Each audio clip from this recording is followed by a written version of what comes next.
Umugambi wo kugwiza umwimbo mu buryo bwihuse AFPF Burundi w'ubushikiranganje bw'ibidukikije uburimyi n'ubworozi ufashwe mu mugongo ni Banki Nyafrika y'iterambere BAD waratanguje icese kuwa 8/0 umwaka wa 2025 isekeza ryo gusarura ibigori vyarimwe n'abene gihugu bo mu makomine atandukanye y'intara ya Kayanza bashigikiwe n'uwo mugambi w'igihugu mu kubaronsa ifumbire, imbuto hamwe n'imiti igwanya udukoko.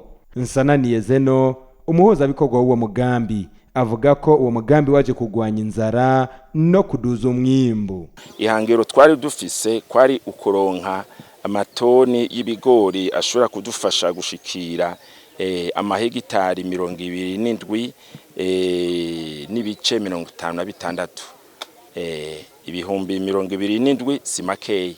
Mugabo twebwe tumaze kwegera abarimyi dusanzwe dushigikiye baravyumvise nkama. Hanyuma igice ca mbere kwabaye kubegereza hamwe amatoni 571 n'ibice 686 barabitera mu ntara zose ni intara ya Kayanza irimwo. Hanyuma kubera nyene yuko mwimbu wa mbere wabaye mwiza cyane, hanyuma n'amafaranga akaba yarasigaye, twasavye uruhushi Banki ya Afrika y'iterambere kugira itwemerere tubandanye. Bacara bayitwemerera, ico gice gisigaye nico c'amafaranga yarasigaye yaciye avyazwamwo amatoni 240. Ni nayo rero buye turiko turaraba uwo musaruro wayo. Vyose hamwe ku matoni ibihumbi 90 yari yitezwe, tumaze gushikira amatoni ibihumbi 96. Munumva yuko aramaze kurenga amatoni ibihumbi 90. Cha tuvuga tuti rero twararengeje, turamaze kurenga 100%. Ivyo rero cha tuvuga tumimbu wagenze neza kandi hangiro twararishikiriye. Ubwa mbere impanuro twabahaye nuko bamenya ku imbuto canke n'izindi mbuto bazoronka canke baronse babandanya batera kijambere nkuko bisanzwe biri. Bwa mbere barakurikije impanuro twabahaye kugira ngo babandanye batera neza, kuko naho boronka n'izindi batera nabi batazikurikiza byogorana. Ico gihe rero twasanze bazi kugwiza umwimbu hamwe no kubungabunga. Tubabwira rero tubayibandanye. Mwaravyiboneye mu makoperative basanzwe barimwo baraziganya umwimbu. Hanyuma kandi uye dufise umwimbu ziganijwe mu mahanga cyane mu bigega, tukagira umwimbu basanzwe bafise mu mazu bazo barikorako, tukagira n'uyu mwimbu bariko barimbura uye n'umwimbu bazohava bimbura mu impumbera y'uku kwezi. Murabona yuko ari ibintu bihimbaye. Hanyuma kandi twe ntidukekeranya kubera iki, kuko naba twasanze ari abantu bumva batahura bamaze kubibamwo. Ubwa mbere kobe bazi kwegeranya amatongo hamwe kugira ngo abajejwe kubafasha kubaha n'impanuro biborohere, kubera kandi ko basanzwe bakoresha ubuhinga turiko duteza imbere bwo vomera atari kwama biteze gusa imvura iva mu kirere, kubera kandi yuko bamaze kumenya yuko iyo bariko bararima bategeza gutera ku murongo no kuziganya n'uburyo bwose. Tuca tuvuga tuti abo bantu mu mutwe mu vyumviro vyabo baramaze gutahura. Ntabwo bare dufise rero n'abazoshobora kubagomwa nyuma y'umugambi, hari impamvu bo bagomwa kandi bagaca bashikira ico bita iterambere rirama. Niyonsaba Aderin aramutswa igisata c'ibidukikije uburimyi n'ubworozi mu ntara ya Kayanza yarashimye ko intambwe bageze ko bayikesha uwo mugambi. Ku ruhande rw'iwacu nuko dushima cyane bwa mbere ubufasha bwa leta bucije mugambi wayo wihuta baje gufasha guteza imbere uburimyi cyane gitegwa c'ikigori, ko vyadufashije kuronka imbuto duha abene gihugu haba mu mwonga hamwe no ku mutumba, ko vyatumye heshi duterera rimwe bituma n'umwimbi wiyongera. Rero twarashimiye cyane bwa mbere abashitsi batugendeye, twadushima nuko twabonye umwimbu wifashe, dushima n'ukuntu imirima twabonye yifashe aho twaciye hose mino misi 2.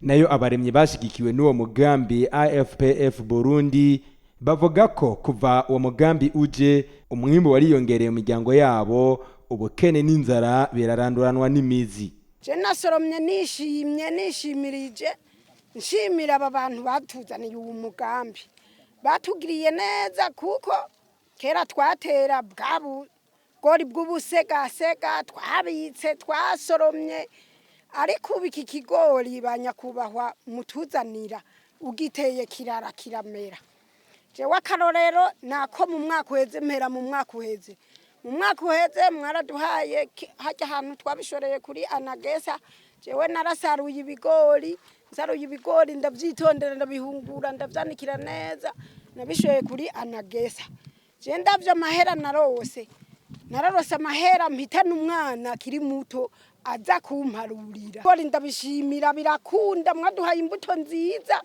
abana bararya ibigori bimwe bakotsa ibindi tukarya ubugari ibindi tugashora n'umunwa warose n'umupfuko ukaronka burya umuntu arima afise impuzo ya ifumbire yose bimutera kuraje gukora cyane gose ko nimbona afise imbuto arima yishimiye ko imvura iguye acateragira cyagateragira avuga ati jewe imbuto nayifise burya rero ndabasaba nk'abavyeyi bacu basaba yuko muzoza muduha ifumbire ku mwanya wayo cyane mukazabizira rimwe umuntu ateragira afise vyose.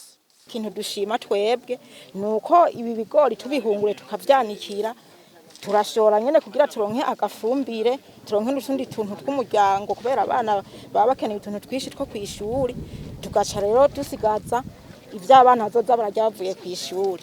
Nico gituma rero nanje nohanura n'abantu bose babigira abasinda bibazwa bahinduke twese tugende ku murongo umwe kugira ntihagire umuntu amererwa nabi kandi leta y'u Burundi yaraduhaye intumbero yo kungene twoba. Ivyo twarabishimye kurimira rimwe tugasarurira rimwe tuca dusanga naba atanutwononera n'abanyezamo bakazira rimwe bagaca babicunga. Ubu rero ubu tugomba tusarure twese tuveyo n'abanyezamo rero bace bitahira nta muntu numwe twononeye dusoromye neza turabishima cyane. Ngerageje kuvyo nzoronka ndategeza kuzoronka nk'imifuko 6 no kuvuga uwo mwimbu niteze yuko bimwe tuzobifungura n'umuryango w'iwanje hama ibindi navyo tubishore ku isoko kugira ngo turonke ukuntu tuzoronka gahuzu twambara kandi n'abana murabona ko dufise abana biga barakenera ibikoresho byo kwishuri kugira ngo n'abana baze babandanye biga neza. Umugambi AFPF Burundi ukaba waratanze amatoni 811 n'ibice 686 y'imbuto z'ibigori yo guteragira ku mahegitari ibihumbi 27,056 mu gice ca mbere cirima ry'umwonga mu mwaka wa 2023 hamwe n'agatasi ku mwaka wa 2024 hakaba hatanzwe amatoni 571 n'ibice 686 vyatewe ku mahegitari 18,652 havamwo umwimbu w'amatoni 96,895 nayo ku matoni 240 y'imbuto zatewe ku mahegitari 7,500 hakaba hitezwe umwimbu w'amatoni arenga 29,000. Uwo mugambi kandi ukaba waratanze amatoni 1,159 zifumbire ya fomi imbura amatoni 423 zifumbire ya fomi totahaza hatibagiwe kuronsa abarimyi imiti yo gupoma udukoko n'ibikoresho bijanye. Tuzobikomeza ibikorwa by'iterambere ejo bundi tuzoba bahinga tuzobikomeza